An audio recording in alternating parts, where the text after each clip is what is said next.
Bonjour, bonjour. Nous nous trouvons donc actuellement donc au salon du livre africain de Paris, donc entrée libre 5e édition et un auteur de livres, donc Monsieur Djoko, qui est donc d'origine camerounaise, qui va donc nous présenter un de ses livres, en tout cas de ses bandes dessinées, une bande dessinée où on parle de vérité, de choses sérieuses.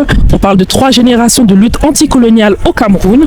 Un livre qui marque les esprits et j'aimerais qu'il nous parle un petit peu plus de ce livre. Qu'est-ce qui l'a inspiré pour l'écrire? Pourquoi a-t-il créé cette bande dessinée? Que veut dire cette bande dessinée? Et sa présence au salon du livre africain de Paris. Je vous dis, on rencontre vraiment beaucoup de personnalités. En tout cas, c'est une fierté, un honneur de rencontrer des frères panafricains, de rencontrer des frères qui exposent, qui osent et qui écrivent des choses qui représentent bien entendu leur culture, leur nation. Parce que dans l'écriture, on peut dire la vérité. Dans l'écriture, on peut aussi imaginer. Mais dans l'art en soi, l'art littéraire, on peut informer. Et je pense qu'on est là pour ça ce soir. Donc faisons connaissance avec lui et écoutons un petit peu ce qu'il a à nous dire.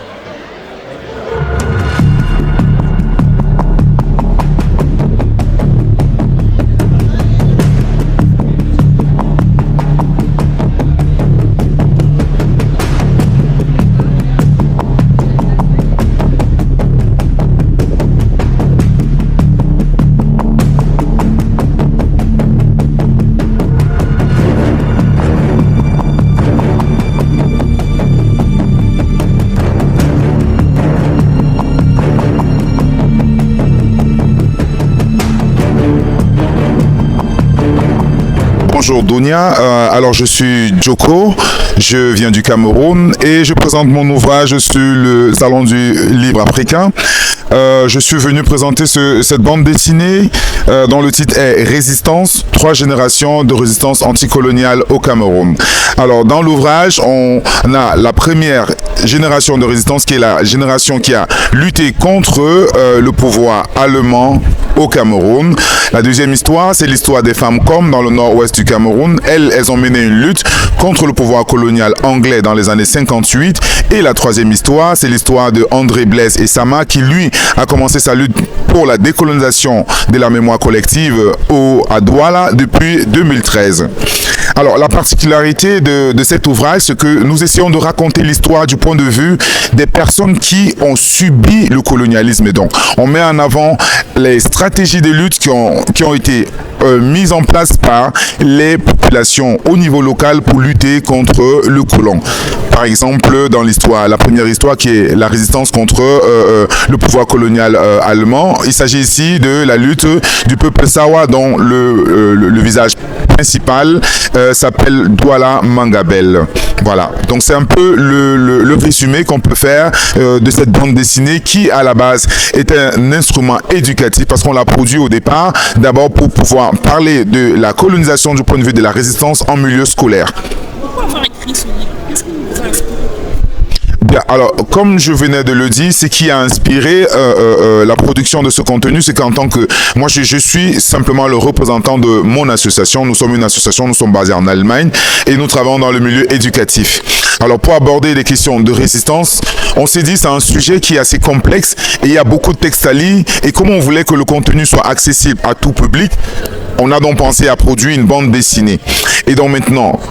Produire une bande dessinée sur la résistance, est-ce qu'on parle de la résistance du point de vue du dominant? Il y a assez de contenu qui présente l'histoire coloniale du point de vue du dominant. Et donc pour nous, c'est très important de présenter l'histoire du point de vue de ceux qui ont résisté.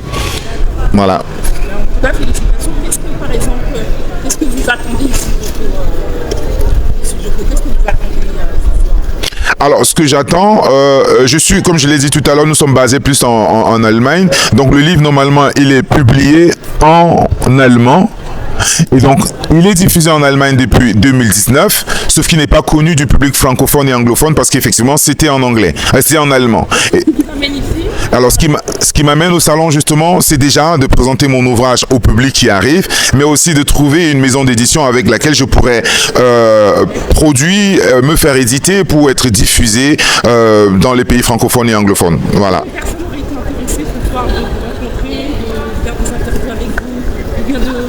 D'acheter votre Alors, pour ceux qui veulent avoir ou acheter le livre, ils peuvent simplement aller sur notre site web, Initiative Perspektivwechsel. Ça, c'est en allemand. En français, c'est Initiative de changement de perspective. Mais si vous allez en ligne sur Google aujourd'hui et vous tapez 3 générations de résistance anticoloniale, vous allez tomber sur soit le site web de mon association, soit le site web de la maison qui a publié cette version en français et en allemand. Je t'en prie. Merci aussi, Donia, pour ce moment.